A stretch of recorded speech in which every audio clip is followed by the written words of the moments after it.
You're listening to the Fan Club Podcast, where two polar opposites discover each other's fandoms for the very first time. Hey guys, and welcome back to the Fan Club Podcast. My name is Sarah. This is Matthew. And today is episode number 54, and we are covering Harry Potter and the Goblet of Fire. So, as you guys have been made aware for the last couple weeks, I've been talking about my Instagram Smith & Co. seasonings. I do have a couple posts up. I have the first one, which was making jerky, and then I have the chicken I made last week.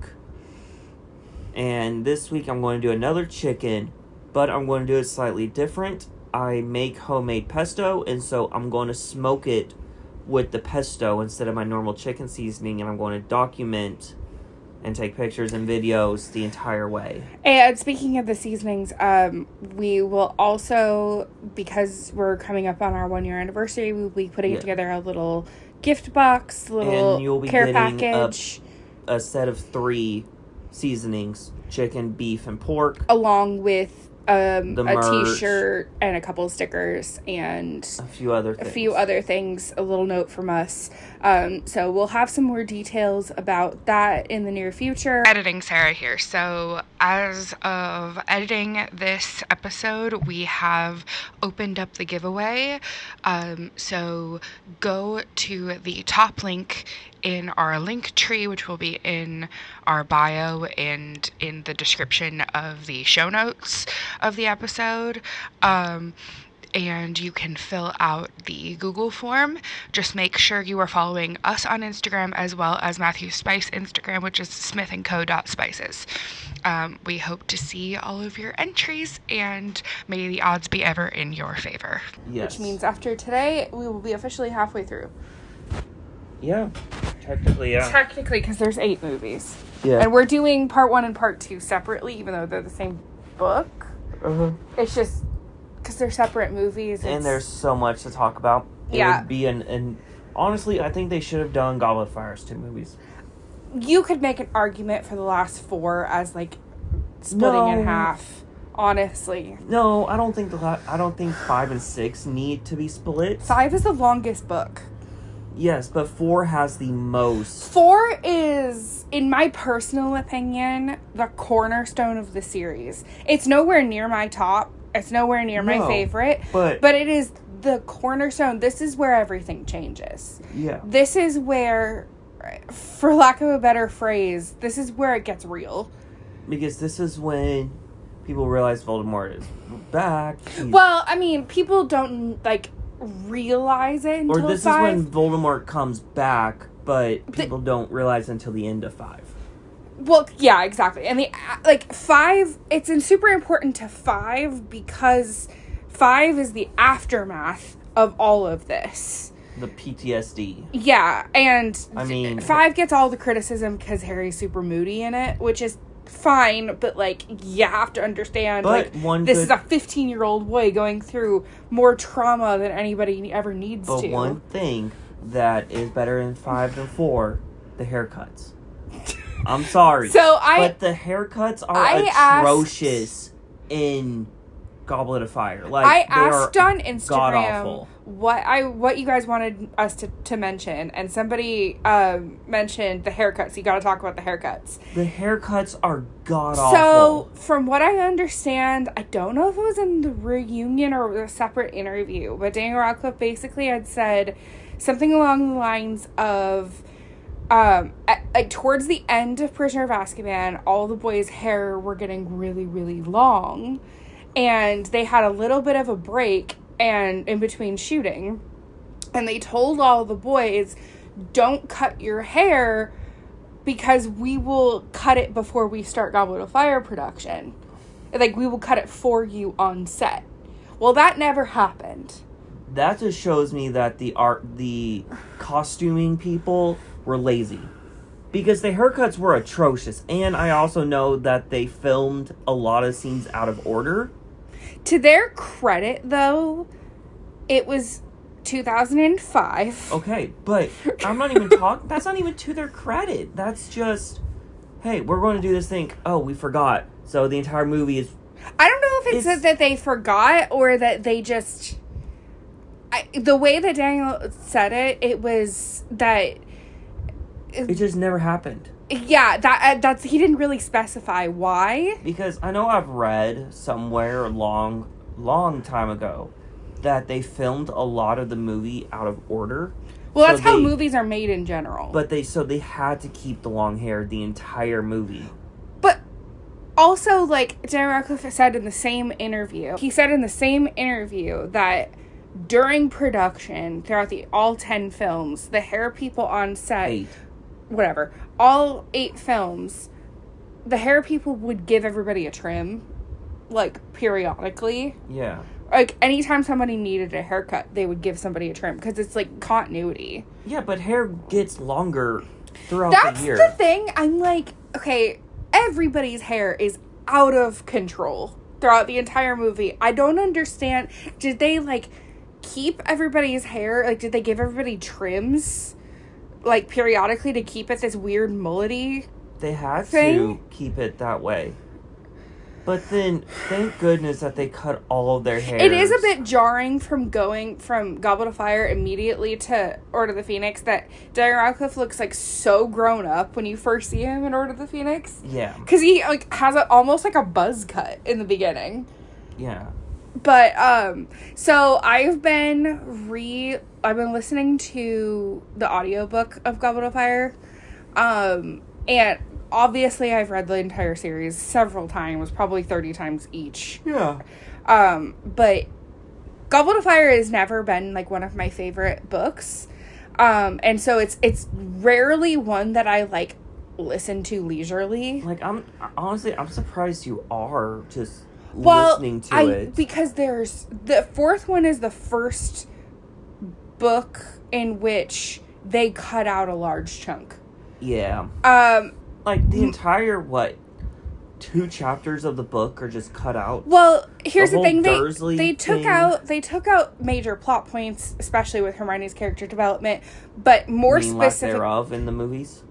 Well, yeah, but that's what I'm saying. There's a lot more in the book. But one of the big standouts for me personally is how the book starts versus how the film starts. Yeah. And I love the start of Goblet of Fire. Like, it's probably arguably one of my favorite openings of the entire series. Mm-hmm. Because it starts off with, like, the tale of Frank Bryce, the guy who works in the grounds of the Riddle House.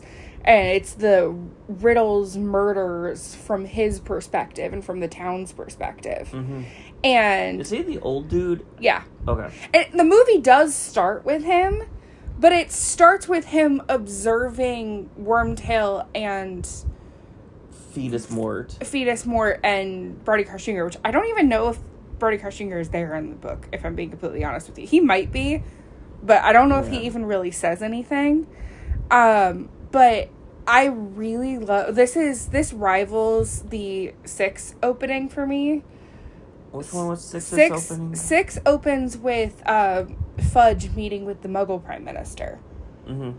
Oh, yeah. I did read somewhere that the Muggle Prime Minister has a portrait of the Wizard Minister so that the Wizard Minister... Yeah.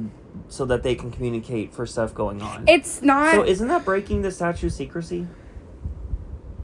I don't think it's the current... I don't think it's the current wizard... current Minister of Magic. Yeah, it's the current Minister of Magic and the current Minister in England. So, like, if something's going on in the wizarding world that the Muggles not need to be warned about, but, like, say, like, hey, Voldemort's coming back, some Muggles may die, so I'm just giving you the heads up. Because it alludes basically that we can get into it when we do Half-Blood Prince, but there's a whole thing where he talks about, like, oh, the last time we talked, Sirius Black got out, and, you know, so the Muggle Prime Minister is aware of, like, a Muggle. I'm guessing he gets made aware if a Muggle killer is on the run. Or a magic killer, a wizard killer, you mean? No, like, Sirius killed... That they're hurting Muggles. Yeah, a Muggle... Yeah, you know what I mean. Someone who is harming Muggles. Yes, like Sirius or Peter Pettigrew. Quote unquote, yeah. No, wasn't it? No, it was Sirius Black killed 12 muggles when he was trying to kill Peter That Pettigrew. that was what was being said. But wasn't that... No, because Peter Pettigrew wanted to make a divergent, so he could escape. No, but didn't Sirius still do that? Because I know Sirius He didn't try to kill Peter. No. Peter cut off his own finger. No, I know. But yeah, it's one of my favorite openings of the entire series, and I also really love the way that the Quidditch World Cup is described in the book. I like, you don't even see the Quidditch World Cup at all in the movie. I mean, you do, like, you see, like, the wide shots and stuff. Yeah. But, like, they don't show the game at all. They literally cut away. I guess they didn't have the budget, but I mean, like... Yeah, or the time. I don't know. Both. Probably both. Because the budget would have to go for everything else in the Triwizard Tournament. I think it's a really... It doesn't really do anything plot-wise, but I just thought it was really fun. But also, Quidditch gets, like, the short end of the stick. Yeah. Or should I say short end of the broom. In the movies. Yeah, it's a fun scene, and the juxtaposition between this really lighthearted match with, you know, the leprechauns and the Velas, and, you know, Harry geeking out about Quidditch and, like, being such a sports boy. And then, like, Ron geeking out over... Well, and then there's Crumb. but there's this, like, moment where the Vela, who are these, like, creatures that look like beautiful women that lure... Or they're basically sirens. Yeah. Like, Fleur Delacour is a quarter Vela. Okay. But the thing with them is that they can basically have this, like, spell over men, and they were the mascots of the Bulgarian team, and they're performing, and all the men are, like... So they're the cheerleaders. Basically. Okay. And Ron tries to, like, jump over the balcony because he's, like, being lured in, and it's just really, really funny. And then that juxtaposed with the Death Eaters riot is, like, it's so jarring. In the book, the Death Eaters, that whole scene is so dark. I mean, visually, or what happens? No, like, thematically. Like, it is... Yeah. Because dark, we've had movies that were way too dark that we've reviewed. Yes, but it's... More specifically, there's this kind of almost running joke in the first couple of chapters. Yeah. Where there's this Muggle family who is, like, basically owns the land that the Quidditch World Cup is on, but doesn't know why all these people are here. And they're, like, helping with, like, the campsite. They just think a bunch of people are camping. Burning Man. And they're, like, clueless, and, like, the dad is, like, looking at Mr. Weasley with, like he has 4 heads because he can't count out Muggle money, because I'm like, the numbers are in the corner, but whatever. And so when the Death Eaters come in, the Death Eaters are, like, torturing this Muggle family. Like, it is horrific. The way that it's worded almost makes it seem comedic, but it's not at all comedic. Yeah, no. When you really break it down. And I think that the movie almost, like, kind of glosses over it. The movie glosses over a lot. But the movies were also meant for kids, so they're going to take out a lot more of the dark and gritty stuff, if that makes sense. Yeah. Also, the character of Winky the house elf is completely removed from the movie. The only house elf... we only ever see 2 house elves. I know. But Winky is actually kind of an integral part in this book. Yeah, but... Because she's Barty Crouch Sr.'s house elf. Mm. And Harry's wand suspiciously goes missing, and that's the wand that the Mors Morta, the Dark Mark spell, is cast with. And Winky gets fired because they think that she set it off. Yeah. But you can't use another person's wand. Your spells are weakened. So how can everyone use Harry's wand with no problem? But then you see people like Neville who's using his dad's wand. I honestly think it's a confidence thing. But Ron didn't have a confidence issue and had issues with spells. Oh, Ron definitely had a confidence thing. Or, you know what I mean? Like, but he was still adequate at spells. Neville, on the other hand, was useless in the first 90% of the franchise. Neville is Peter Pettigrew. They're nowhere near alike. Like, no way. They both follow other people they're too loyal. Neville would never in a million years backstab. Technically he's did. So loyal. He tried to backstab in the first one in Sorcerer's Stone when Hermione had to freeze him because they tried to stop him, or he tried to stop them from leaving. Loyalty. Peter Pettigrew was still loyal, but loyal to the wrong people. Neville is still loyal. Personally, I don't see the similarities. I don't think that they're the same person at all. I think Neville has so much more gall than Peter. Peter had gall. He stood up. I get what you're saying, but He Neville stood up to his friends to kill. Neville has a golden heart, and Peter Pettigrew was a smarmy little. They're the same but opposite sides of the coin. They both have a lot of similar. They're both very similar, but one is good and one is evil. Peter's a squirmy little rat. So was Neville in the first one, and second one, and third one. He wasn't useful until the fourth book when he came up with. He was a little boy. The movie, Is it straight Hogwarts? We just go straight to Hogwarts. They cut out especially the beginning of this movie. It's crazy to me the decisions. I'm really intrigued to see lack thereof. I'm intrigued to see how it's adapted into a TV show, how loyal it's going to be. I mean, the reason why they're doing TV shows is to keep it 100% loyal. I get it, but like there are, and I'm not one of these people. But I know it sounds like I'm being TV really. TV show wise, are we asking for another Harry Potter reboot? Are we asking for that, or are we wanting something else? Because I feel like just a straight. It's a reboot. That's what it is. It's a reboot. Here's the thing. I'm not one of these people. I know it sounds like I'm being really critical and like, oh, they've cut out this, they cut out this, but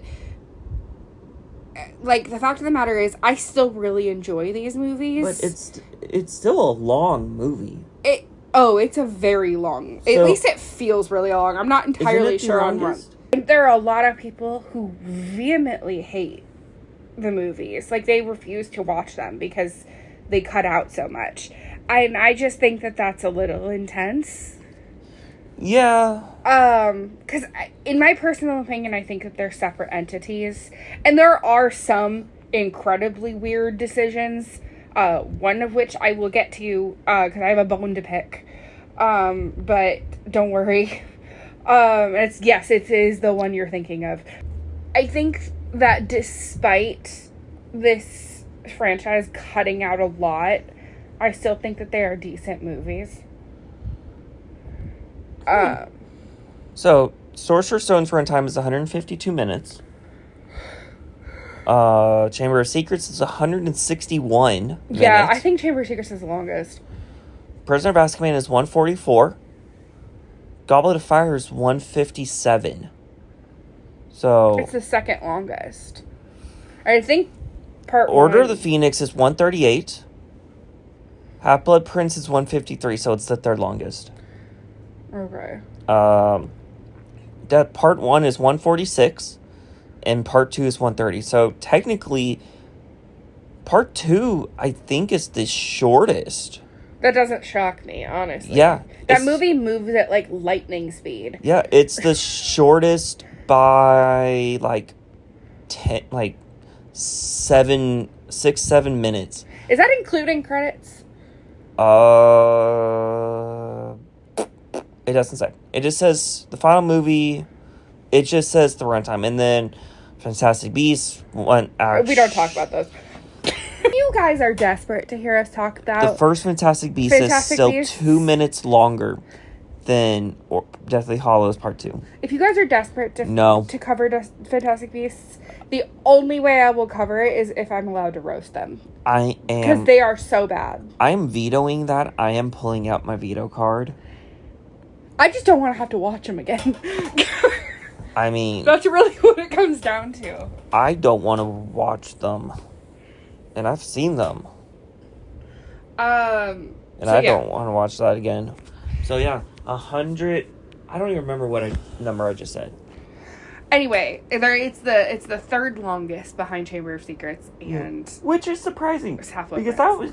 Chamber of Secrets flies. I feel like Chamber of Secrets had excellent pacing. It, like, at some points, it's just, like, Chamber of Secrets wise, it's like, boom, boom, boom, boom, boom. And then it's, like, a long pause. And then, boom, boom, boom. I do know that there are people that think that Goblet of Fire is, like, it's nowhere near one of my favorites.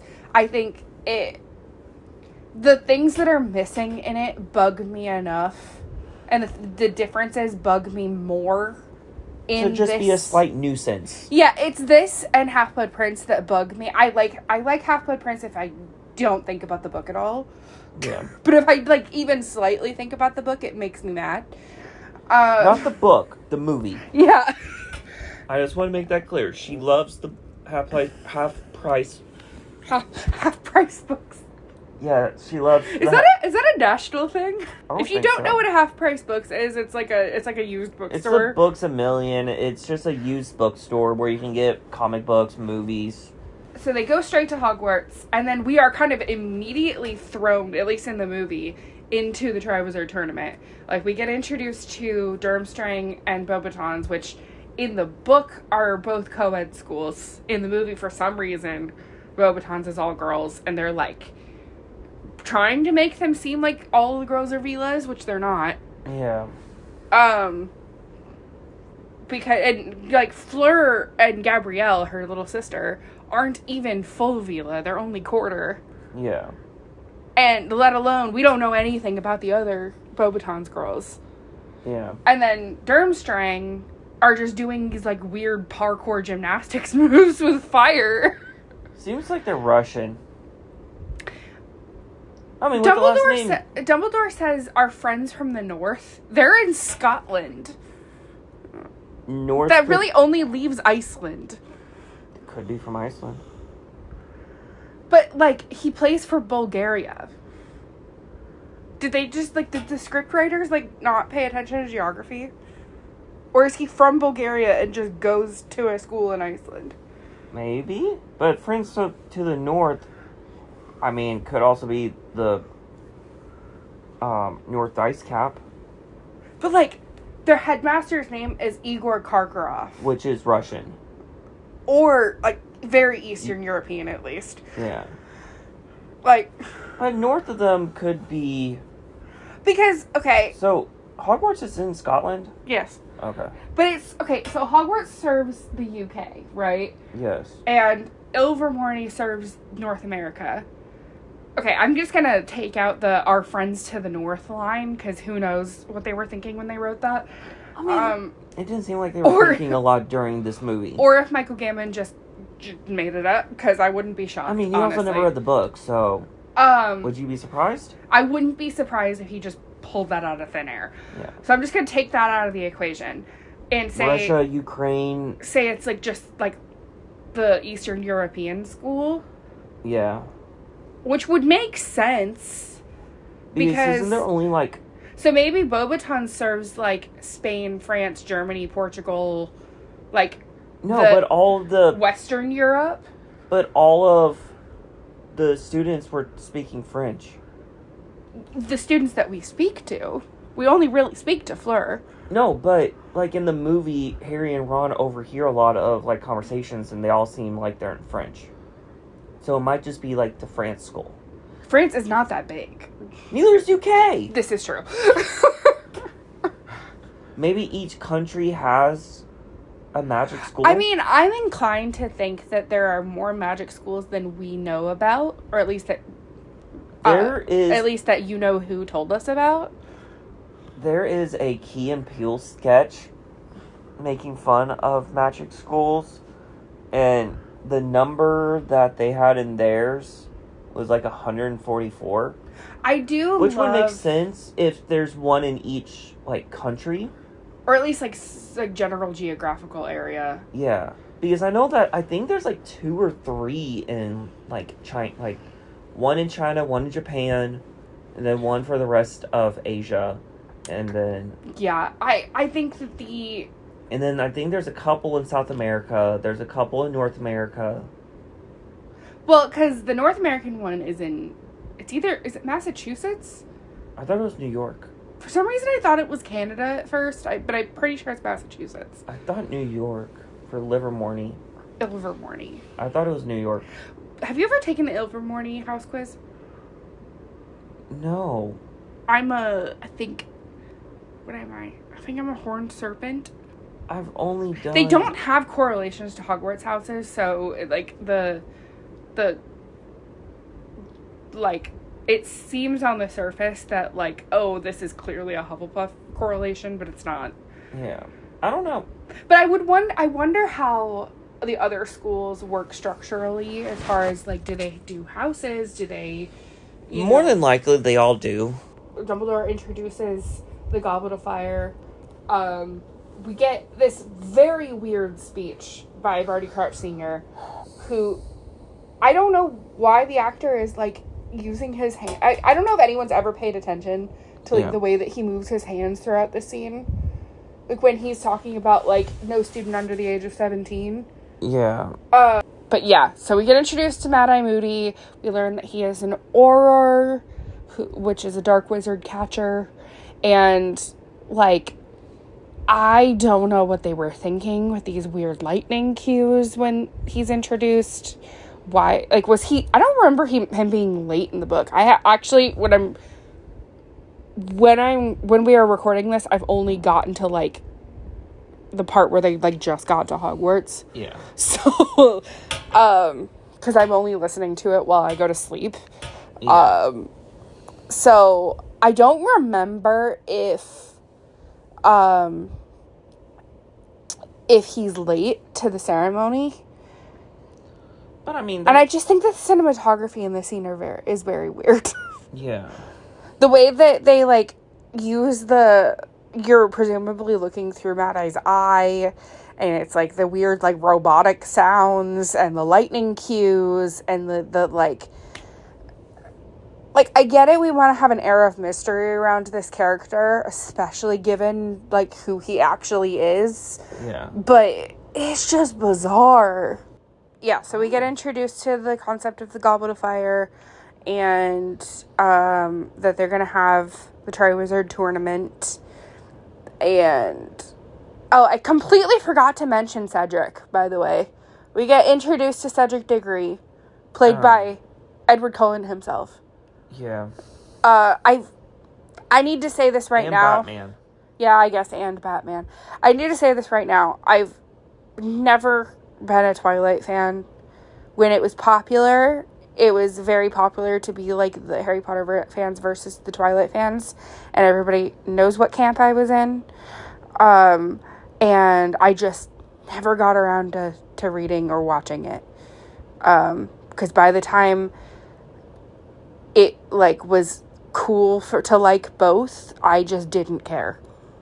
Yeah. So I've seen enough to know what happens. I've read probably half of the first book, but I didn't care enough to finish it. I've read all the books, so... You've read all Twilight? Freshman year of school, I was in a reading class where if you read... You had to take a quiz after you read the book. And if you did small books, you had to take a lot of quizzes. But if one big book was the equivalent of, like, 20 small books. So I read all the Twilights, and I did all those, got 100% on all of those, and then I also did Harry Potter without having to read the books. So I did, like, 15 big books in one semester. So that I didn't have to do 50 to 100 small books. Now that I'm thinking about it, I think I've seen the beginning of the first movie. You're not missing much. With my best friend Katie, but we started watching it at, like, midnight, and I fell asleep. Yeah, you're not missing much. I mean, I've been to a lot of places where they filmed Twilight just because they filmed... You used to live on the Pacific Northwest, so... Yeah. So, yeah, the whole, like, Edward Cullen, Robert Pattinson craze was, like, never something I cared about that much. But, and, like, he's just, like, never done it for me, to be honest with you. Yeah. So, like, I really enjoy Cedric as a character, but, like, I don't really care that much that it's Robert Pattinson. Yeah. And I think Cedric is actually, like, a really interesting, dynamic character, especially, I mean, I'm a proud Hufflepuff, I've established this. Yeah. And so I love that we get an established Hufflepuff in the series. I mean, we have Tonks, too, but in the movies, she's never really explicitly said to be a Hufflepuff. Yeah. I was about to say Cho, but Cho is Ravenclaw. Yeah, I was gonna say Cho's Ravenclaw. And, like, the only other Hufflepuffs we get are, like, Helga herself and Ernie Macmillan, Hannah Abbott, which they're both terrible to Harry, so, like, don't even get me started. And then, like, Zachariah Smith, who's a dick. Yeah. So, he's just mean during the DA stuff in book 5. So, I'm just, like, the other Hufflepuffs, I'm just, like, I just don't care. So, yeah. At least we have Cedric, but then they have to, you know, spoiler alert, kill him off. Yeah. Unfortunate, but... Then we go into our first Defense Against the Dark Arts lesson with Mad-Eye Moody, and we learn about the unforgivable curses. Yeah. I do love the characterization that Brendan Gleeson has, knowing who Mad-Eye Moody actually is. Because I feel like he plays him probably more maniacal than he would have otherwise. Probably. And I do think it's, like, kind of crazy, looking back on it, that a Death Eater disguised as a Auror is teaching a bunch of 14-year-olds the unforgivable curses. Also, the added layer of the fact that Barty Crouch Jr. was one of the ones who tortured Neville's parents. Yeah. And the fact that he's the one that tortured... Like, he's the one who taught him what the Cruciatus Curse is. Yeah. Isn't that crazy? Yes. But, also, an interesting thing to think about, he did it right in front of Neville. What do you mean? When he tortured the spider. Yeah. So, do you think he was doing that to remind Neville about it? I don't think Neville was there. But he's been told about it his entire life. Yeah, I don't know. He's been told about his parents being tortured his entire life, so you don't think he would know? Oh, yeah, no, I know he knows. Because he tells Harry about it later. Yeah. But I know he's aware, and that's why it bothers him so. And the little tiny bits we get to see of Neville's grandma, she's a very matter-of-fact person. I feel like she would be very much like, this is what happened. Yeah. I don't think she would sugarcoat it. Yeah, no. At least the tiny bits we get to see of her, Augusta. And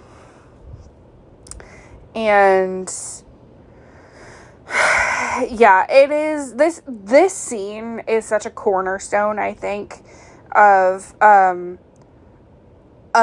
Harry versus Voldemort thing, because obviously, like, you know, Voldemort essentially only uses Avada Kedavra against Harry. I don't think he uses anything else. Then Harry only uses... Expelliarmus. Like... I mean, is it mildly better than Flipendo? No.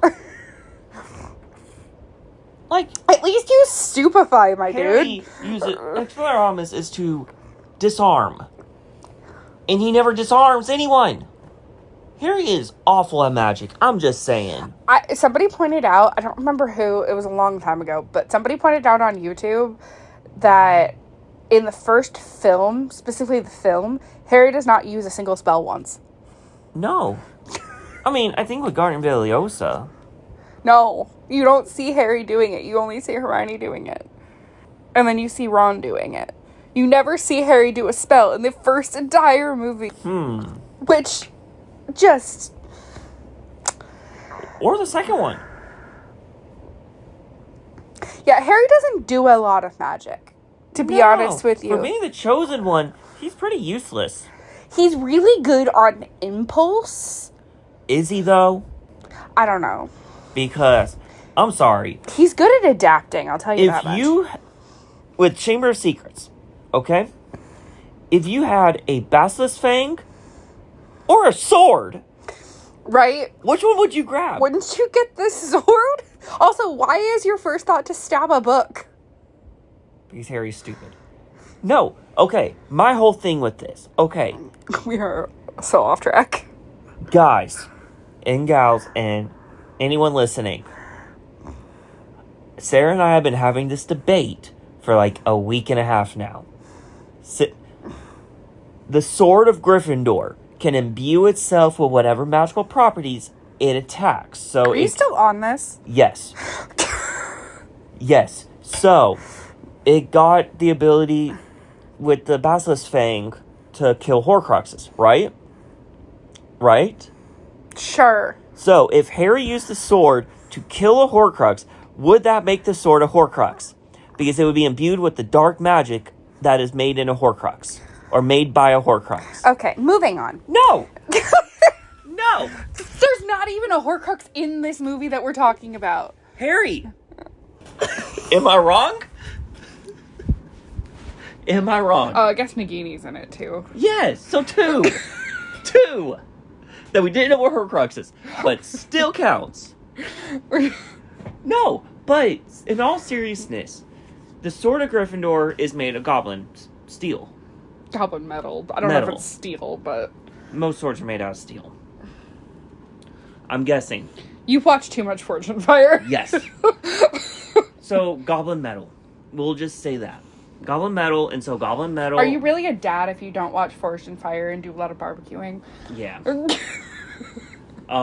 But it can be imbued with whatever magic or poison or whatever it's used to kill whatever, right? It got the basilisk venom from the basilisk. So, if Harry stabbed it into the book is made of dark magic, right? Right? We are so off topic. No, but you can't say I'm wrong, though, because dark magic was used to create it. So wouldn't the sword... We haven't even gotten to... I mean, the rest of the movie goes by like this. We haven't gotten to the tasks. Yeah. So... But... No, answer my question. I don't know how to answer your question. The sword... Let's open it up to the people. Okay. The sword would be imbued with the power of the Horcrux, I believe. If you want to say I'm wrong, tell me I'm wrong, people. I believe I am right. So, of course, the people who get pulled out of the Goblet of Fire are Fleur Delacour, the only named character in the entirety of Beauxbatons. Victor Crumb, the only named character in the entirety of Durmstrang. And Cedric Diggory, the brand new guy. Yeah. And then, mysterious, Harry gets chosen. And then we get the pivotal, Harry, did you put your name in the Goblet of Fire? He asked calmly. In the book, yes. He's like, Harry, did you put your name in the fire? Harry says no. And that should have been the end of it. And Michael Gambon was like, nah.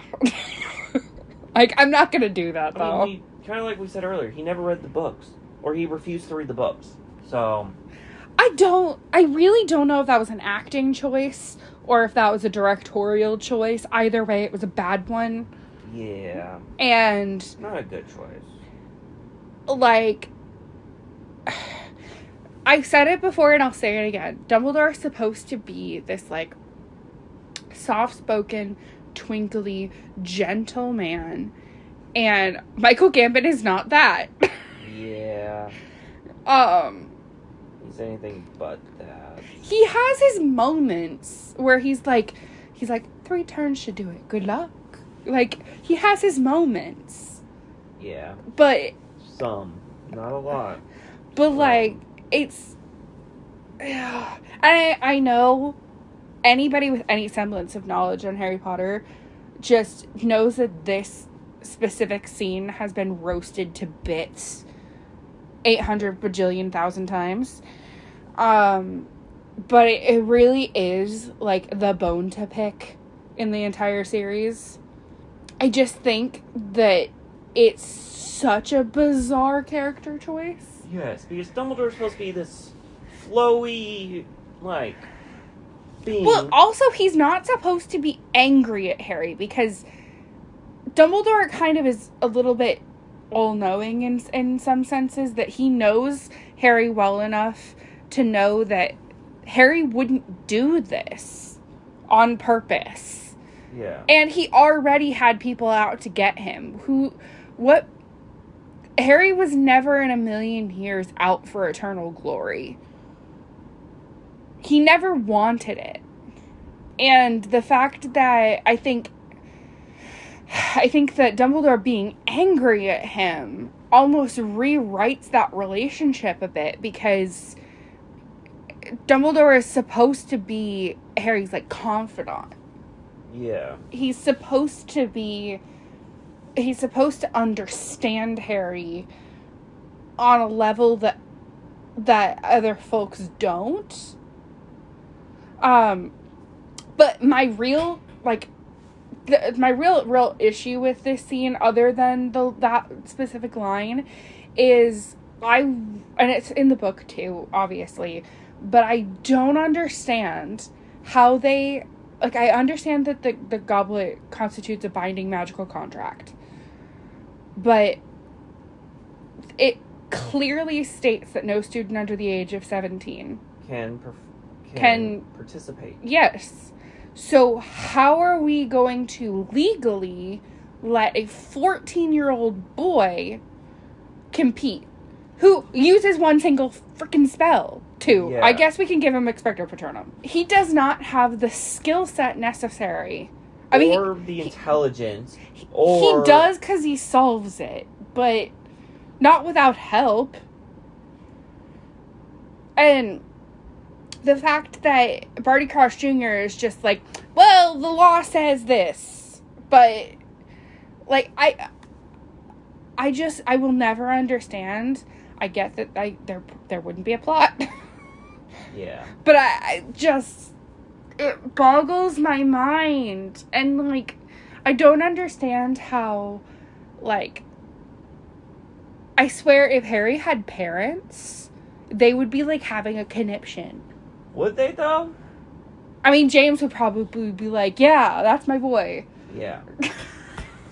But at the same time, I'm like, I guess this is the same school that lets kids play Quidditch in a thunderstorm. And, you know, has a violent tree on campus. So I guess they don't really care. Yeah. But at the same time, I'm like, don't be shocked when this event is a direct result in someone's death. Yeah. Yeah. Like, how did they, like, they're literally like the shocked Pikachu meme. Like, caused this. Someone died? Never would have guessed. Not at Hogwarts. I mean, technically speaking, it wasn't the task that killed him, it was Voldemort. No, it was. But, like, he wouldn't be in that graveyard if it wasn't for the dang tournament. Yeah. I mean, okay, anyway. I need to get off my soapbox. Yeah, you do. So, him and Ron are having, an old married couple argument, where they're icing each other out practically, like, a third of this movie. And let me tell you, watching teenage boys fight is really annoying. Yes. Like, I had enough of my own high school drama. I don't need to watch it on screen. Yeah. I just don't. And it was purely because Ron can't set aside his pride. He never was able to set aside his pride. Well, And, like, on some levels, I can get that he's, always playing second fiddle, and, he's the sixth child and the sixth boy, and, like, and then immediately after that, a girl was born, so, like, he has very middle child syndrome. Yeah. Even though he's technically not the middle child, but you know what I mean? Yeah. I think technically the middle child is Percy. Maybe Fred and or George. I'm not sure. But it's really frustrating to me that Ron, like, I like Ron as a character. But I think Ron's fatal flaw is his jealousy and his pride. Yes. And it is so incredibly frustrating to read and to watch. Like, and it causes him to be so freaking disrespectful to Harry, to Hermione, to his mom, to, like, literally everybody, to his sister. Like, it's so, like, his pride is just, like, ugh, I hate it. Anyway, to meet Rita Skeeter, who is a horrible, awful person. Like, you're writing tabloid stories about children, lady.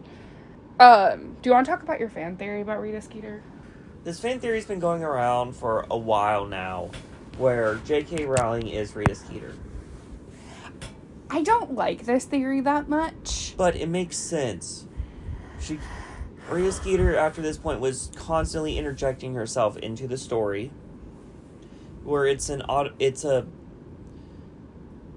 autobiography of Harry, essentially, is what this Isn't autobiography when you write it about yourself? It's biography. Yeah, I was going to say. Right. Is it? Yeah, autobiography is when you write it about yourself. I'm sorry. It is late. I am exhausted. We have the first task, and Birdcart Singer has the cutest little tiny dragon models. Which, I'm like, did they just, like, miniaturize the big dragons? Probably. Or did they have tiny baby dragons? No, they looked like adult dragons. But then they just, like, miniaturized them? Yeah. I mean, it's magic. And then we just get the Chinese fireball ooh line. Don't get to see any of the dragon tasks except for Harry's. Because Harry's the only important one. But, like, we see snippets of it in the book. Yeah. Like, I think it's Cedric that turns a rock into a dog and, like, distracts the dragon and was able to get the egg. And then Harry just destroys parts of Hogwarts with it. Okay, I know people have made this point before. So I'm, like, this is nowhere near an original thought. But this Triwizard Tournament is a terrible spectator sport. Yes. Hey, so, on a different note, do you think there's contractors in the magical world? Well, there's that guy on TikTok. That's OSHA. There's this guy on TikTok that does, like, safety audits of Hogwarts, and it is so funny. Or of various places, like they did the Ministry of Magic. We did one of the Chamber of Secrets. Yes. But, no, but, like, construction workers, and you can just do, like, reparo and fix stuff. If you have a bathroom leak, reparo, and no more leak. I don't understand how any of these stadiums or anything are up to code. I mean, a wizard as a construction worker in a muggle to be fair would make I think that they could just, like, conjure up, like, okay, so we need bleachers on the lake. Yeah. There it is. Yeah. Where it's like a wizard as, like, a construction worker in the muggle world would make millions upon millions of dollars. Wouldn't you agree? Yeah. Oh, I completely forgot to mention the weird subplot of Madame Maxime and Hagrid. I don't really want to focus on it too much. I don't either. It's weird. I know there are people that hardcore ship them. I don't care. I mean, I really don't care about Hagrid or her anyway. I think Hagrid is so sweet, and the little story that he tells her about, like, I picked my father up and put him on the dresser at the age of 6 or whatever. It's very sweet and it's very funny, but like, I just don't need time spent on these two. Love you, Hagrid, but like, I don't care. Anyway, so then Harry fights the dragon, and it's a Hungarian horntail. And it's of course, it's the most vicious one for the child. Yeah. Again, it's a terrible spectator sport, because, like, the dragon flies off, like, breaks its chains, and they're like, it is a great showcase of Hogwarts, because I feel like every movie needs to have a good scene where they're showcasing the castle. Yeah. But, like, the people in the stands are like, so they coming back? Like, I'll just be sitting here. They're like, so how's your day going? Like, yeah. And when he comes back with the egg, he's like in the Gryffindor common room, and he's like, do you want me to open it? Do you want me to open it? And I'm sorry, I get that they're like having fun and stuff, but it just seems so un-Harry-like to me. Yeah. Because he's so, like, doesn't like attention. And the fact that he's, like, down for that, I don't know. It felt weird to me. And he opens the egg, and it's, like, screeching. And, yeah. And then him and Ron make up, and Hermione's like, boys. Same. Yeah, because if it was after the lake, then Beauxbaton probably would have gone with Harry or Ron. Oh, that's true. You're right. Can I get a recording of that? Do you have one? Oh, true. You better not cut that. Then we get this, like, this breakfast scene with all the kids, which I love when they just, like, get to be kids in the movie, which is very rare. Yeah. But Ron gets his dress robes, which are heinous. There's a, his outfit is in Hogwarts Legacy. Oh, it's an achievement? Or, like, a collectible thing? It's a collectible with, because Malfoy says, wow, that looks like something from the 1800s. And so, Portkey Games and Avalanche Games put it in Hogwarts Legacy.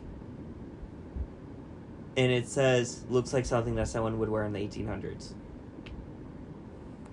I was like, that's pretty funny.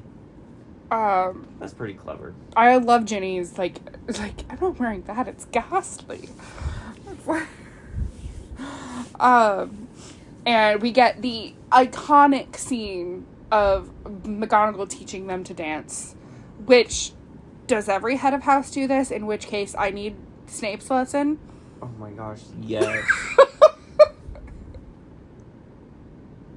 I really wanted to know what Snape's lesson looked like. I feel like Flitwick's would be kind of fun, but I feel like Sprouts would be kind of fun. But, like, Snape is, like, so not, like, into this. Or do you think it's just part of, trigonometry? Not trigonometry. Transfiguration. Or do you think it's just, like, as headmistress, it's just her job? She's only with the Gryffindors. Do we ever see anything else with the other schools? With the other, classes?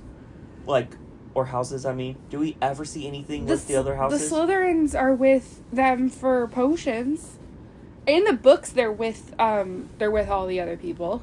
No, what I'm saying is maybe it was just a class for it. Where it was just that year's students. Because you also only see fourth years. And you don't see first, second, third. Yeah, Ginny's not that. Well, I guess the twins are 2 years older than Harry and Ron, and they're in there. But band of bumbling, babbling baboons. I can't remember exactly what the line is. I love the twins. They're great.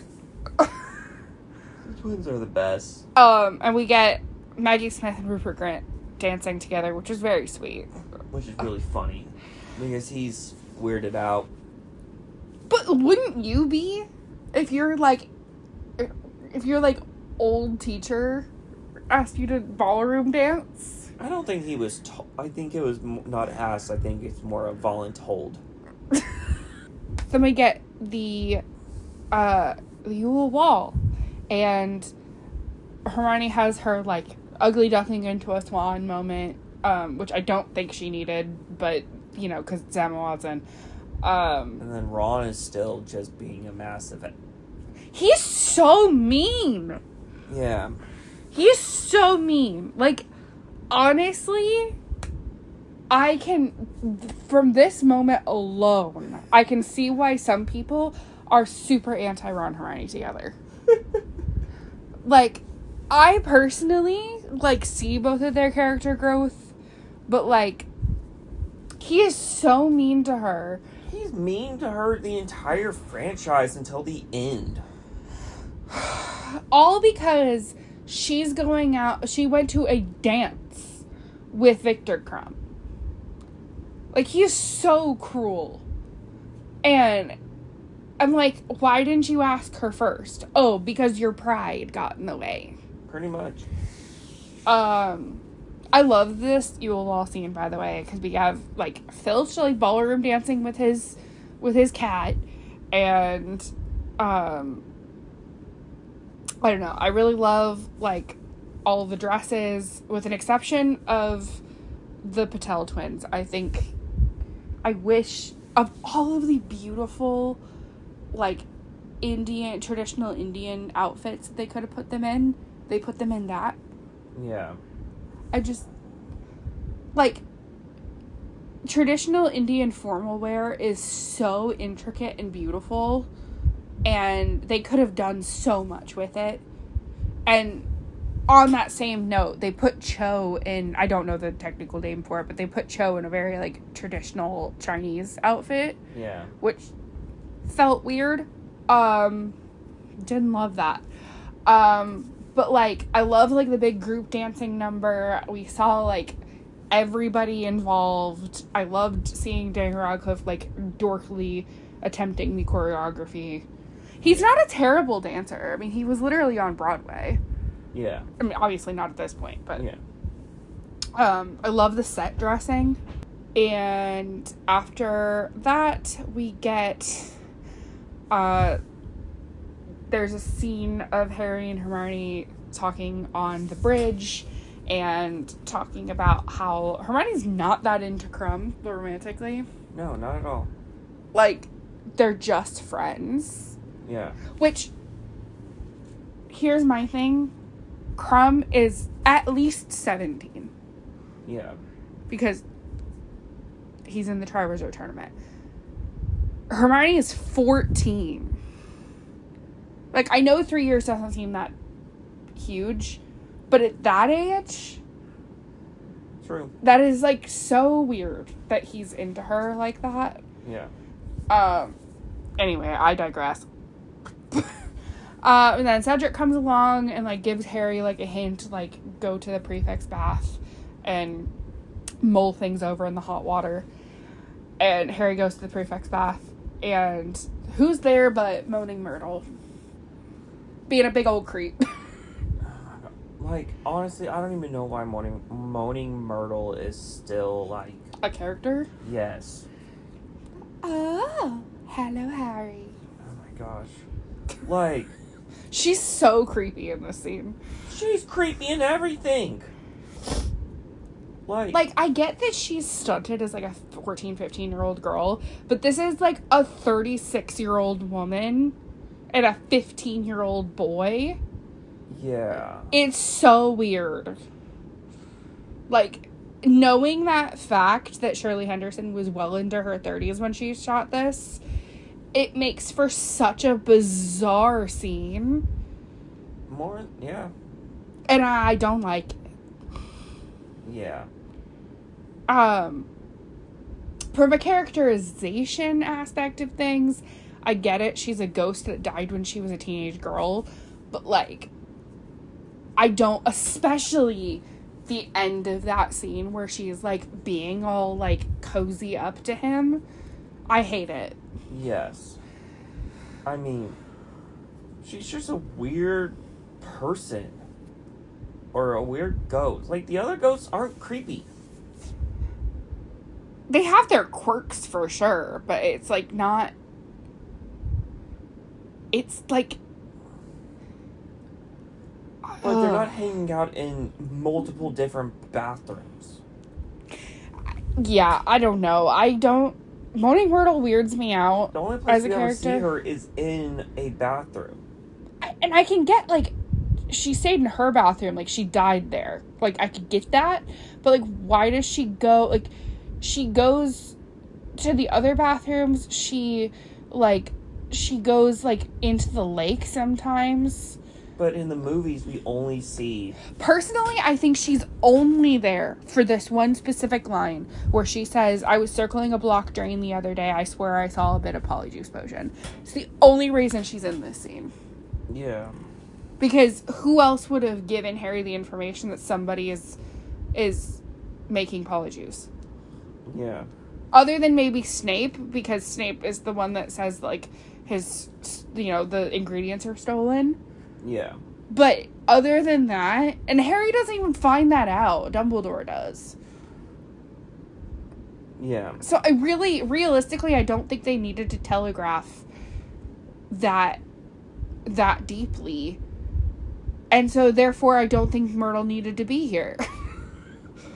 I mean, basically the crux of the scene is we figure out that mermaids are only able to be understood underwater, which is why the screeching. And so Harry puts the egg underwater and listens to the song, and I really like this stained glass of the mermaid. Yeah. I really like it. It's fun. Which, I mean, it should have given it away. Yeah. But I really just love that art. They've made, like, pins, they've made t-shirts, they've made, like, tapestries for your wall of that stained glass. I love it. Right. Yeah, I mean, it does look cool, but so then we get the lake task where Ron and Hermione are suspiciously missing and Harry's looking for them everywhere. And in the book, Dobby gives him gillyweed, but in the movie, Neville gives him gillyweed. Personally, I think it makes a little bit more sense to have it be Neville. I guess Dobby could steal it better. Yeah, but it makes Neville useful. Which Neville's never useful until this point. Stop trashing Neville! He wasn't useful until this point. He was useless. He was more useless than Ron. Hashtag justice for Neville Longbottom. He was more useless than Ron, and Ron was pretty useless at the beginning. Somebody back me up on this. Neville is not useless. I said at the beginning. Rude. You're mean. He was useless at the beginning. A lot of people find this shot of Harry growing the gills when he jumps into the water really creepy. I don't find it that creepy. It was just the gills. Because he doesn't really jump in, he just gets pushed. Daniel Radcliffe got, like, some award for, I think he spent, like, 42 hours total underwater or something. It was filming for, like, 30 seconds at a time. Yeah. I don't know what it's called, but whatever the phobia of the ocean is called, I have that. No, you don't have phobia of the ocean. You have phobia of deep water. Ocean, it's like the open water. I think it's like thalassophobia. Yeah, but you're fine at, like, a beach. I'm fine at, like, a pool. I'm fine at, like, if I don't have to get in, I'm fine at the ocean. Yeah. Or the beach or whatever. I just, especially things with, like, sea creatures. Yeah, like, that's how my mom is. Plants. I don't like it. I don't want it. Why did you just go British? I don't know. Also, full British. The mermaids are not the Disney mermaids. No, because that's how mermaids actually look. Is how they look like in Harry Potter, not what Ariel is. Yeah. Because in every other mythology known to man, mermaids, when they're singing, they look like Ariel. But when they're not singing, they look like what's in Harry Potter. They're terrifying. Yes, they are. And also there's little Grindylows, which are little demons with squid bodies. Yeah.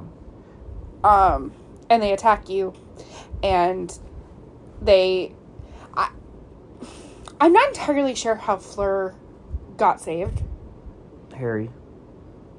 No, I know. But, like, she should have drowned. Honestly, yeah. Fleur was terrible. I don't know why she even entered. Oh, I did want to say something earlier. What we talked about this morning. What? About the Triwizard Tournament. What? About the Goblet of Fire. How Harry should not have been able to get his name put in or even blown out.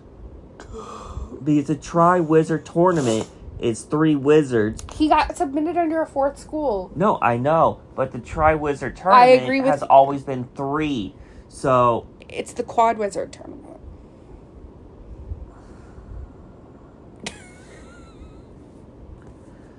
No. What I'm saying is...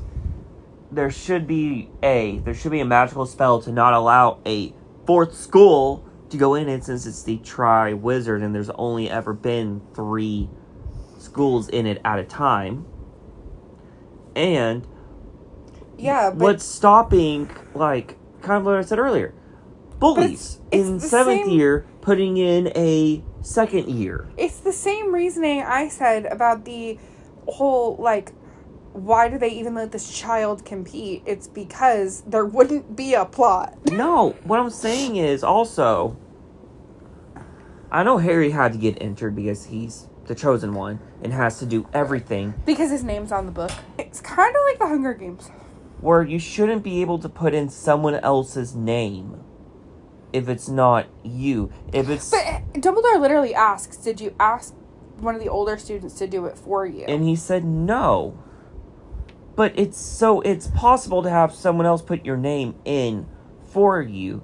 If it's this all-powerful magical artifact, there should be some fail-safes to avoid other people putting in other people's names. Yeah, this is what we call a plot hole. Or, here's a better idea. Give it to a professor and have the professor put it in. So that if something happens... I feel like they should have, like, maybe, like, a Dumbledore or McGonagall should have, like, or Snape should have, like, signed off on, like, can I enter this tournament? Yes, and if it doesn't have... No, it would just be Dumbledore and McGonagall because it's headmaster, headmistress. Yeah, or even, like, Igor and Madame Yes, Maxine. it would have to be them because they're the headmistress and headmaster of their respected houses. But it has to be one of them to enter them in. Or you have to get their recommendation to enter. Because if you don't get either one of theirs... like a nomination. Yes. I feel like it should be like a nomination system. For a wizarding world thing, this is the most dangerous thing out there. I feel like we should, like, vote on it like we vote on Prom King. Yeah. Like... Or like Hunger Games, where you can say, Like I volunteer myself. Or it's like... Well, with the Hunger Games, there's, like... You exchange names in the cup for You can food. put your name in for more food. Yeah. Or... Which is so messed up. Don't even get me started. This is why we're not covering Hunger Games. There's too many, like, socioeconomic things that we need to, like, mention that I just don't feel comfortable talking about it. Yes. But, like, they're supposed to be, like, safe in air quotes. Dumbledore let them do Quidditch with a lightning storm and Dementors swarming. Literally, in Hogwarts Legacy, a student just got injured, not even killed, and they canceled Just Quidditch for the next year because the student got injured. I mean, this is precisely the reason why they didn't have Triwizard tournaments for, like, several years. It's supposed It was like 100 years. Like, because it's supposed to happen every 7 years or something. And it just happens to happen when Harry goes to school. And I'm like, why did we decide to bring this back? And why have Hogwarts where they lose a teacher every year due to Harry? Harry's the reason why a lot of the Defense of Dark Arts teachers either get killed, injured, maimed, or memory loss. So, Am I wrong? Yeah. Or no. Not a whole lot happens between task 2 and 3. We're just more... Essentially, we basically just learn that somebody's been stealing from Snape's stores. Harry has a crush on Cho. And then, we also have that flashback of Igor Karkaroff giving up a bunch of Death Eaters. And we learn, in the book, there's another flashback of, Barty Crouch Jr. and Bellatrix and a couple other people, and that's the trial for Neville's parents, or like them torturing Neville's parents. Yeah. They don't show that in the movie, and instead it's just the trial of Igor Karkaroff,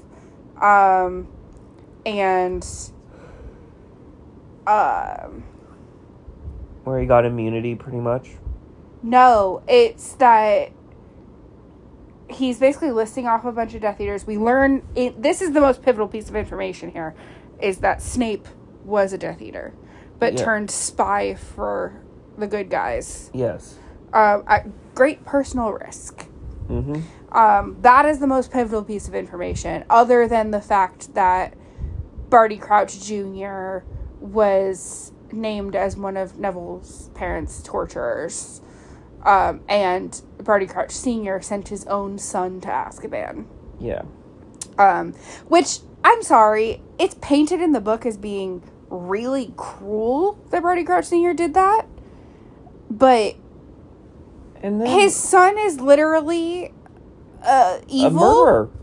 Well, not murderer, but he's evil. He murdered Neville's parents' sanity. He completely butchered that. He's evil for sure. He probably killed some people. He's a Death Eater. The thing that the movie never mentions is, because after Barty Crouch Jr.'s mother, after Junior goes to prison. Yes. His mother kind of is depressed and anxious and, kind of loses her mind a little bit. And so she goes and visits him. And they swap places. She takes Polyjuice and swaps places, and she ends up dying in Azkaban in his place. And he goes home with his father and basically lives under an invisibility cloak. And that's how he is able to, be at the Quidditch World Cup and all that stuff.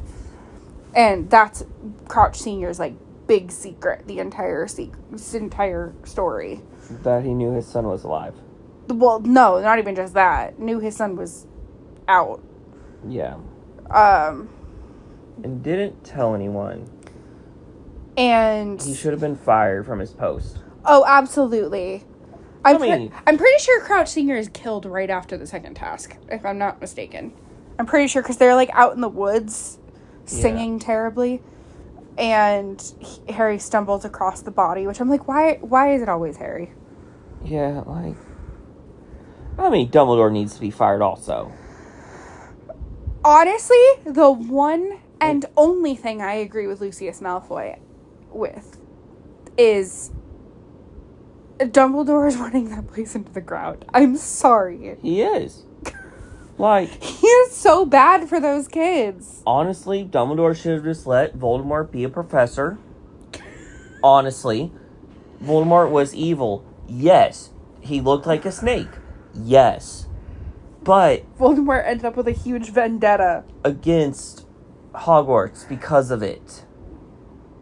It's really a, we should have let Hitler into art school thing. Yes. But in all honesty, this entire story is because Dumbledore didn't want someone to be a professor. Essentially, that's what this entire thing is about. I mean, there's a whole debate is Dumbledore a bad guy? Yes. If Snape is a bad guy, Dumbledore's worse. Dumbledore is literally raising Harry like a pig for slaughter.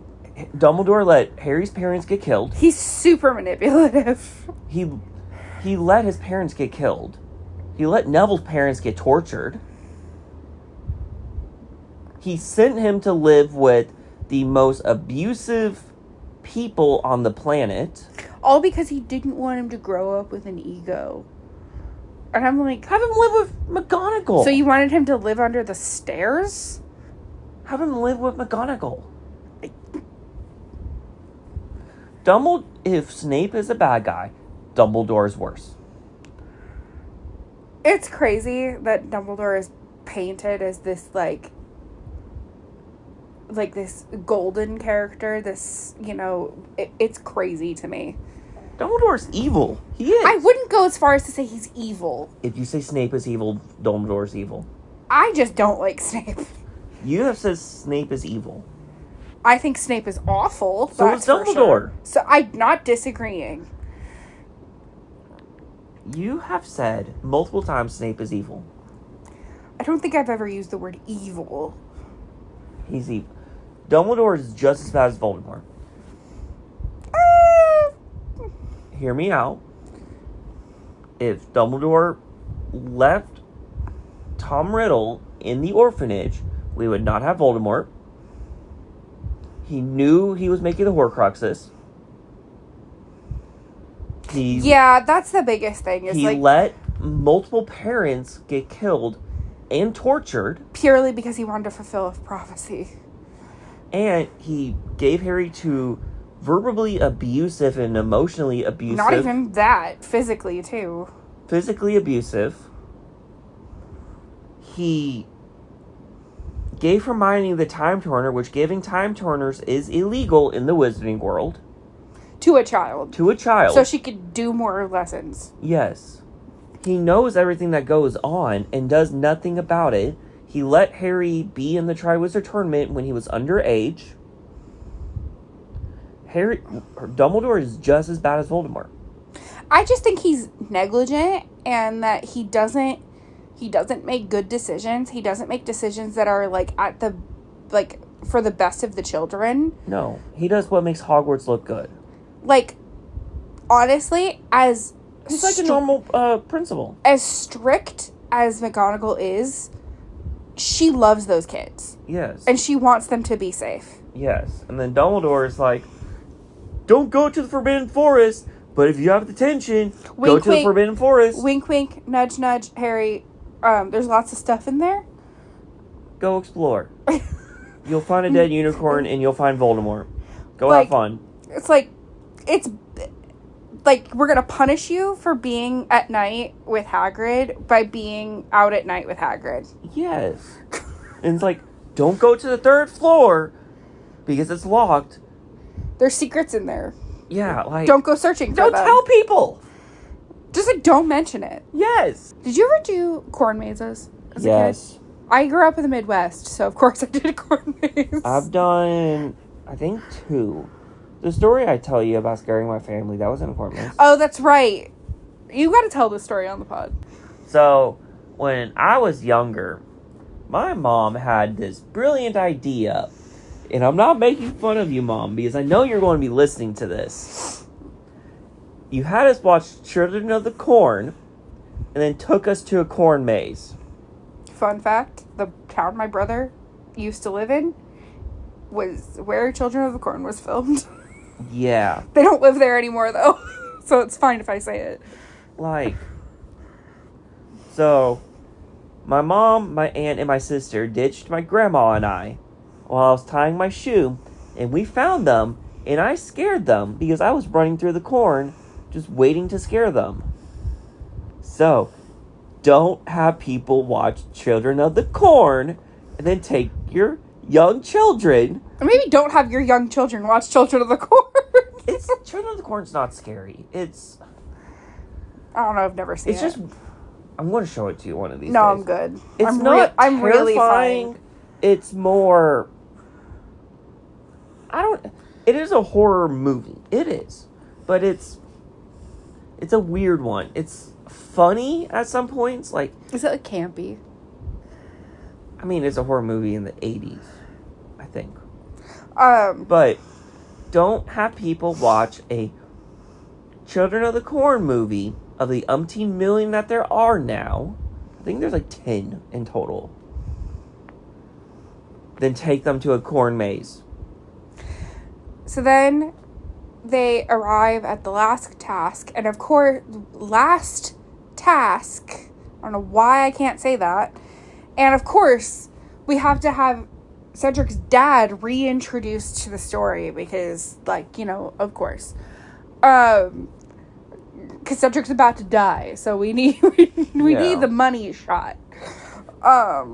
Actually, that seems very heartbreaking, so I'm just, like, not even gonna make fun of it. This sucks as a spectator sport. It's a giant hedge maze. Yeah, like... Like, are the people in the stands just, like, twiddling their thumbs? I will say, the soundtrack in this movie, the marching band slaps. Huh. What? So, I'm in a Hogwarts Legacy group on Facebook. I'm currently rewatching the Harry Potter movies. I'm on Goblet of Fire, and I know Voldemort says Lily Potter gave her life for Harry. Yeah. However, he said it was a strange old magic. So could it be ancient magic like in Hogwarts Legacy? I know, like, poor Lily Potter gave her life to save her only son. With some strange old magic. I don't remember that part of the line. It might be a movie thing, not in the books. No, I know. I know exactly what the scene they're talking about. So... But, I mean, I think he's more so referencing love. But strange old magic... Which, fun fact, I learned today. I need to get this out before I forget. Because I'm not going to remember it when it's relevant. When will the... Which movie? 7. Okay. So... The whole Black family is named after constellations and stars. Yes. With an exception of Narcissa, who is named after a flower. What other mother is named after a flower? Lily. Yeah. And there's supposed to be parallels because they both saved Harry's life at some point. Isn't that interesting? Yeah. Yeah. Egotistical. But, I mean... If he was raised by James, he would be such an ass. No, I don't think he would. I don't think he would have been, because Lily would have put him in his place. Oh, absolutely. But he also wouldn't know the Weasleys. I mean, he might. Yeah. But wasn't Godric's Hollow not that far from the Burrow? Godric's Hollow is in, like, the west of England, and Ottery St. Catchpole, which is where the Burrow is in, like... the south of England. But England's also not that big. Yeah. It's probably the distance between, like, maybe slightly shorter from, like, Dallas to Austin. Really? Texas is bigger than England? Texas is bigger than France. Or Texas is about the size of France. So, they go into the maze. And really, there's not much that happens in the maze other than the fact that Fleur gets, like, taken by a bunch of roots. And same with Crumb. Crumb gets bewitched. And then Cedric and Harry... Weren't they all bewitched? No. I think that... I thought all three were bewitched. I think that Junior probably cursed the roots to get Fleur and then bewitched... not Cedric. Crumb... to kind of get them out of the way. And he didn't bet on Harry being, like, noble. Yeah. No, I thought Cedric was cursed until Harry hit him. No, Cedric, like, starts getting grabbed by the roots. Yeah. And Harry, like, fights him off. In the book, this seems a lot more... There's a sphinx that gives him, like, a... Because there was a lot to the maze. There's a sphinx that gives him a riddle, which... If you really want an illustration of how dumb Harry is, it's that specific chunk. Harry and Cedric grab the cup together, and they learn that it's a port key, and they get transported to a graveyard, and they look at the gravestone, and it says Tom Riddle, and so it's Tom Riddle's father, so Tom Riddle Sr. So Wormtail comes out clutching baby Mort. It's Voldefetus. Voldefetus. Can I talk about my fetus Mort fan theory? In the beginning of the book, they basically talk about this girl that works for the ministry that goes missing named Bertha Jorkins. And it's not mentioned in the movie at all, but so basically there's this fan theory. I'm about to get like very dark for a minute, so maybe skip ahead if you don't want to hear about this, but there's a fan theory that I believe originated on MuggleNet in like, I want to say like around the time that this book came out. I can't remember exactly. But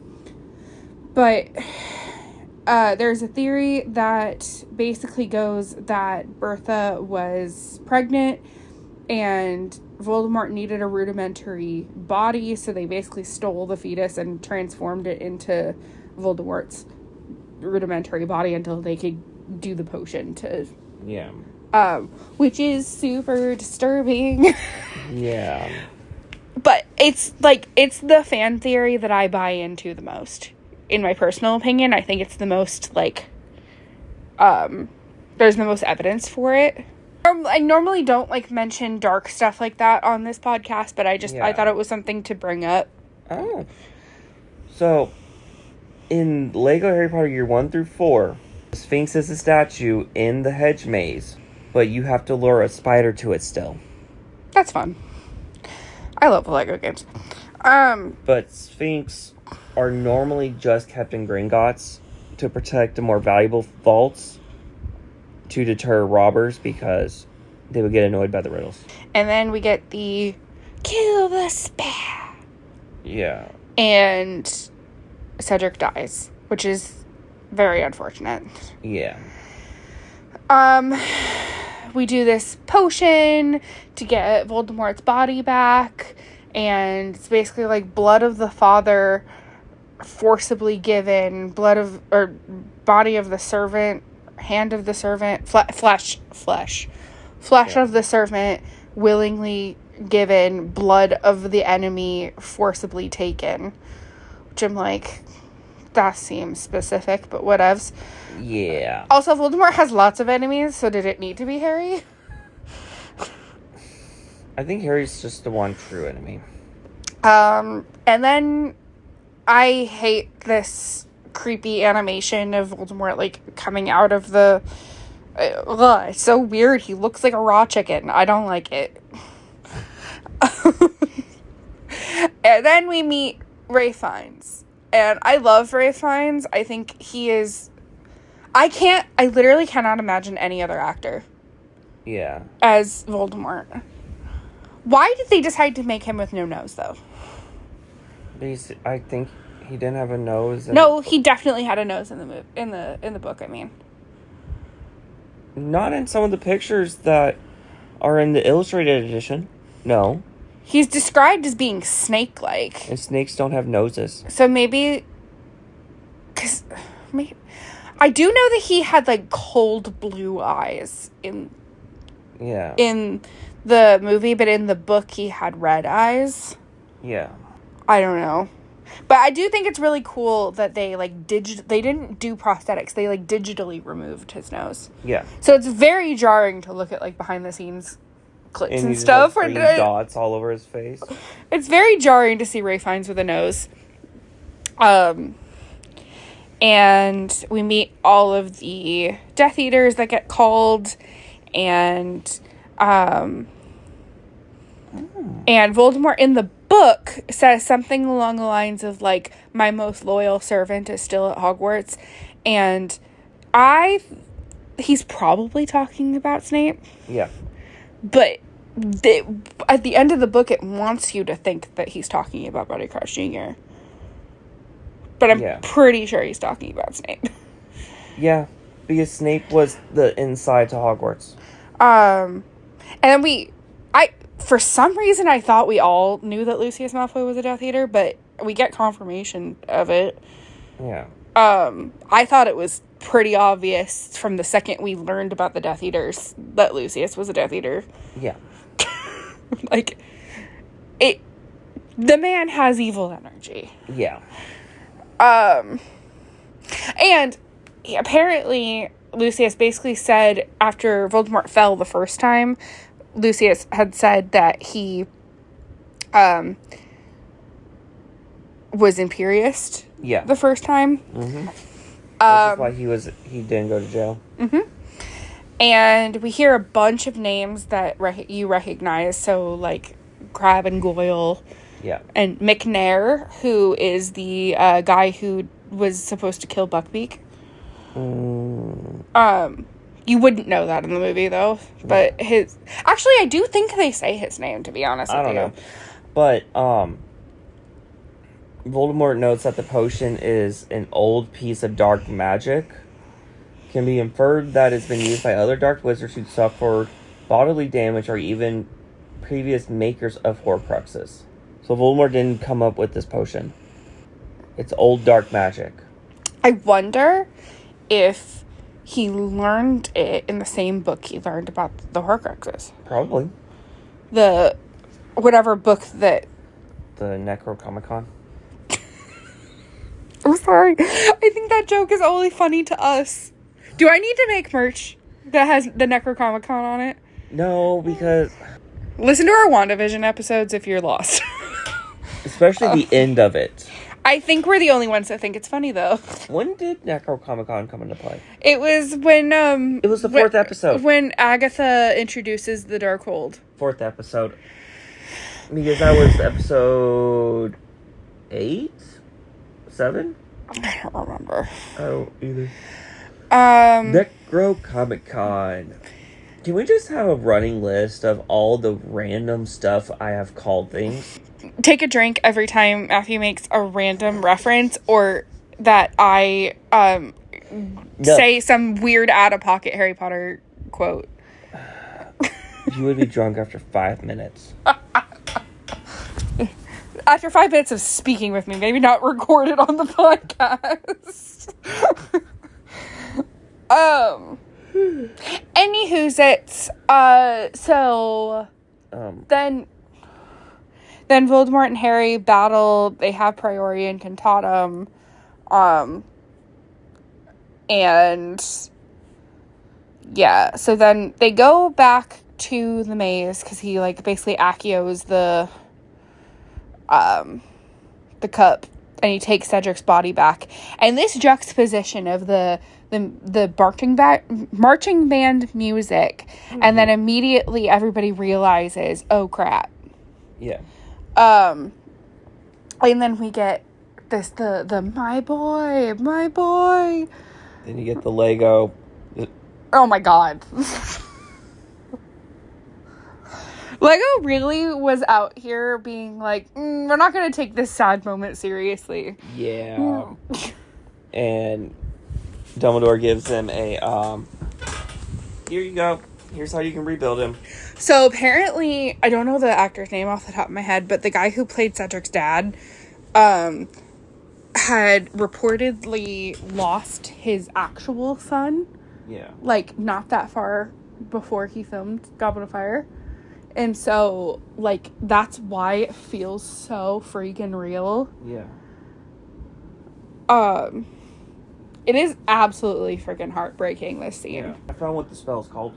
What? That she used. It's called Sacrificial Protection. It was an ancient, powerful, and long-lasting counter charm. It was endowed with one person who we call the victim for purposes of this article. Ultimately, it sacrificed their own life willingly out of deep, pure love to save the life of one or more people to whom this article is referred as beneficiaries. We're talking about Lily here? Yeah. People regarded sacrificial protection as the ultimate protection. There's more to it, but it won't make sense until 7.2. Mm-hmm.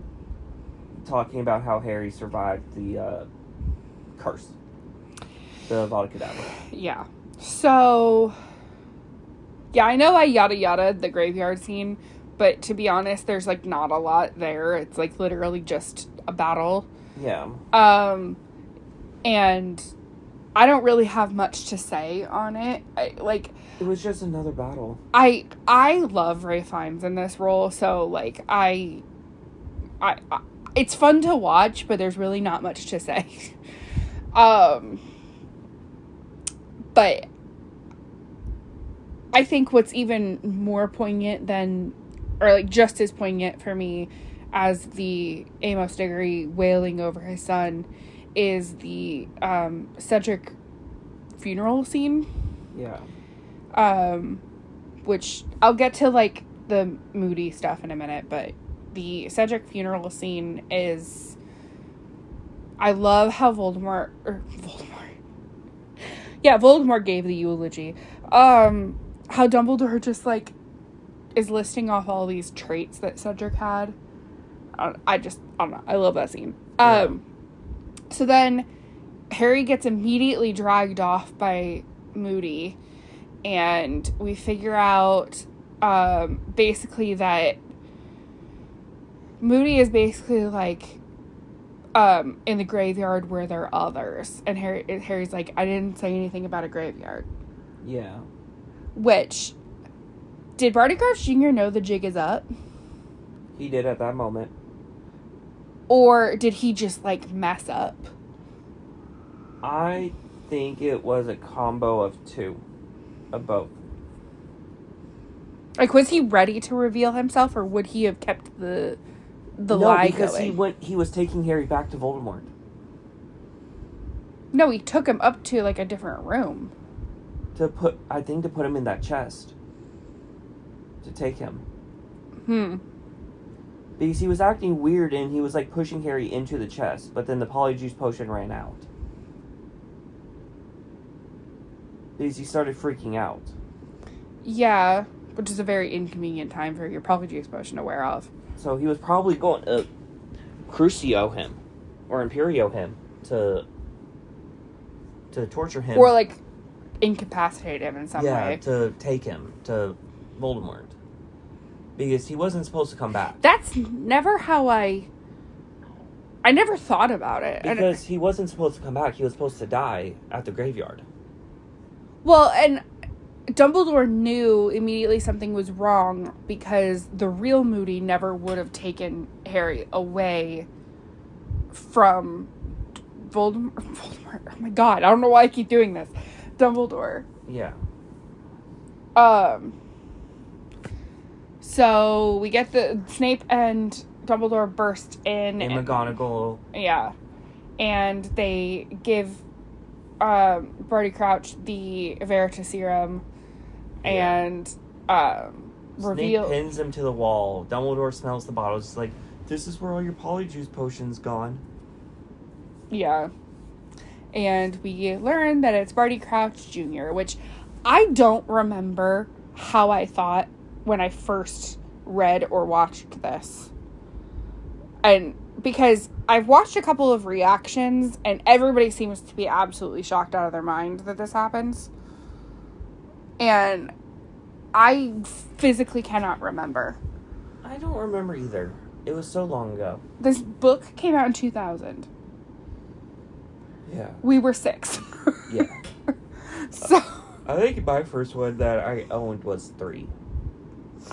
I remember getting because this. I got it in 3rd grade, I believe. I remember getting this book from my cousin when he was done with it. Yeah. And then my sister-in-law and I went to the movie together because my sister-in-law and my brother had started dating about the time that this movie came out. And so this was like our first like girl trip, just the two of us. Yeah. Together. And to go see this movie, and I was only 10. Yeah.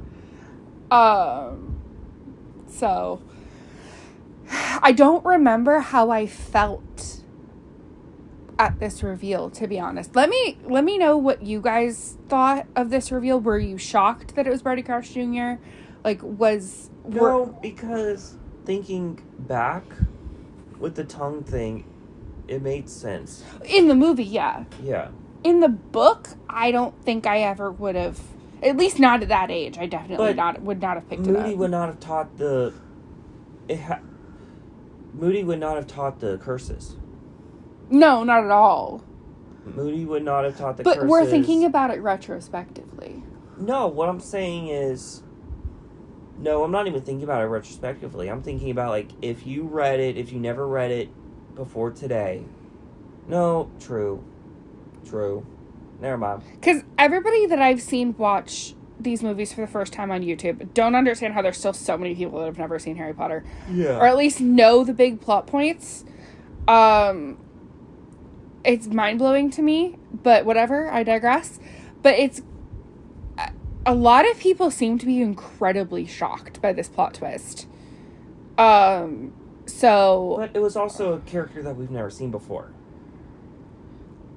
Yeah, I don't know. And at this point, we had only seen Barty Crouch Jr. himself in, like, 2 or 3 other scenes. Yeah. Played by David Tennant, who I've only ever seen 1 episode of Doctor Who, so I can't speak for Doctor Who fans. He's also in that Apple TV show, Good Omens. Oh, I don't know. With, he was the mayor in, that show that you're watching. The musical. Schmigadoon? Yeah, he's the mayor. That's not David Tennant. Not David Tennant, Alan Cumming? Yeah, he's also in it. David Tennant plays, Demon Crowley in the Alan Cummings, or whatever his name is. Yeah. Plays an angel. Yeah. In Good Omens. This is a side note. If you love musicals, watch Schmigadoon. It's great. You can only watch it if you have Apple TV, though. It's such a fantastic show. I'm enjoying it so much. That's pretty much the end. Yeah. Basically a little, like, wrap-ups. There's Cedric's funeral. There's, the little, like, goodbyes of, you know, like, Crumb is like, please write to me this summer, Hermione, this 14-year-old child that Hermione's like, nah, brah. Well, she does write him letters in the books. Like, nah. But I'm like, Crumb, catch some hints, please. Because girlfriend not into you. Yeah. Like that. She used to get Ron jealous. I don't think that. I think that. Because Hermione wanted Ron to ask her, and Ron never did. So she went with... So Hermione's being petty? Yes. I do think She's like any 14-year-old girl. I do think that she, like, thought Crumb was cute, but, like, she didn't really, like... No, she used him to make Ron jealous because she said, if you wanted to go with me, why didn't you ask? Yeah, I just think it's... So... Why, like... It was petty because 14-year-olds are what? Freshmen? High school? Right? Yeah. So, petty freshman drama. But also, like, in book 7, Crumb is invited to Fleur and Bill's wedding, and he tries to dance with Hermione. I'm like, why are you, 3 years later, still on this? No, it's probably just more... They probably stayed as pen pals. I think they stopped writing each other in, like, book 5. Oh. Well, he was like, oh, hi, Hermione. Would you like to get this dance for old times? She did teach him English. So... Like, phonetically spelled out how to spell Hermione, or how to say Hermione's name in Goblet of Fire because she wanted a definitive way to say it. Because people had been saying it wrong up until this point. And so Hermione's basically teaching Crumb how to say her name. Hermione. He calls her Hermione. Because we had the movies. So that's the end of Goblet of Fire. Next week we will be covering Order of the Phoenix. Go check out our merch. Go check out Matthew's Spice Instagram. And keep an eye out for our little giveaway. And we'll talk to you all next week. Bye. If you would like to support this podcast, please consider checking out our merch store at thefanclubpodcast.myspreadshirt.com. You can get exclusive designs designed by us on t-shirts, sweatshirts, mugs, stickers, and many other items. We will have limited edition designs in the very near future. Be sure to follow us on all of our social medias for updates on what we're working on in real time. We're part of the Needlessly Nerdy Entertainment Network. They're a conglomerate of podcasts and blogs that provide entertainment, news, and reviews about all things nerdy, including movies, TV, books, video games, tabletop games, cons, pop culture, and more. Go check out all of the amazing shows on the network at needlesslynerdy.com. Needlessly Nerdy, your source for all things nerdy. www.needlesslynerdy.com.